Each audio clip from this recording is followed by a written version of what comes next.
चंबल नदी, चंबल नदी के बारे में ध्यान रखना। इसका उद्गम कहाँ से होता है? मध्य प्रदेश के महू जिले के, मध्य प्रदेश महू मानपुर जानापाव पहाड़ी से होता है।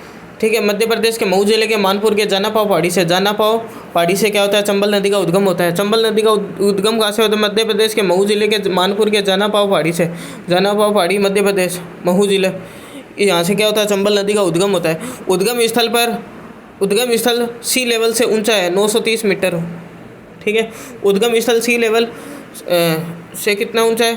930 मीटर है। उद्गम स्थल है ना, उद्गम स्थल वो सी लेवल से कितना है? 930। सी लेवल समुद्र स्तर से कितना ऊंचा है? सी लेवल से 930 मीटर ऊंचा है। ठीक है, चंबल नदी को वेदों में क्या बोलते हैं? चर्मवती बोलते हैं। चंबल नदी को वेदों में क्या बोलते हैं? चर्मवती बोलते हैं। अन्य नाम क्या है चंबल नदी का? इसको बोलते हैं कामधेनु, इसको बोलते हैं नित्यवाही, इसको बोलते हैं सदानीरा, इसको बोलते हैं राधा। अन्य नाम क्या है? इसको बोलते हैं कामधेनु, नित्यवाही, सदानीरा और राधा बोलते हैं इसको। चंबल नदी को बोलते हैं कामधेनु, नित्यवाही, सदानीरा और राधा। अन्य नाम क्या है चंबल नदी के?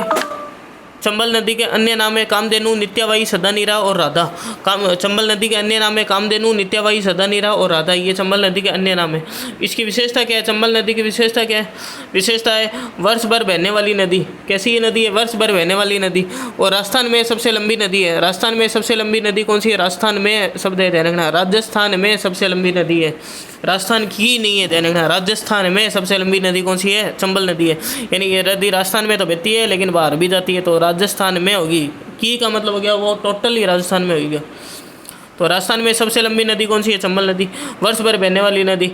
सर्वाधिक सतही जल वाली नदी, सर्वाधिक सतही जल वाली नदी कौन सी है? चंबल नदी। अवनालिका अपर्दन हेतु प्रसिद्ध है। चंबल नदी किसके लिए प्रसिद्ध है? अवनालिका अपर्दन हेतु प्रसिद्ध है चंबल नदी।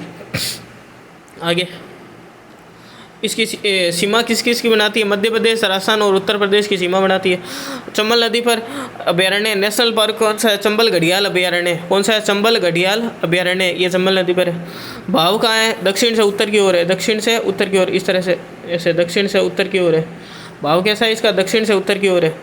राजस्थान में प्रवेश कहाँ से करती है? 84गढ़ चित्तौड़ से करती है। राजस्थान में प्रवेश कहाँ से करती है? चंबल नदी 84गढ़ चित्तौड़ से राजस्थान में प्रवेश करती है। राजस्थान में प्रवेश कहाँ से करती है? राजस्थान में प्रवेश करती है 84गढ़ चित्तौड़ से। ठीक है, राजस्थान में प्रवेश करती है 84गढ़ चित्तौड़ से। 6 जिलों से होकर बहती है। पुराना डाटा है लेकिन नया डाटे में जिला बढ़ गया है। 84गढ़ चित्तौड़ से राजस्थान में क्या करती है? प्रवेश करती है।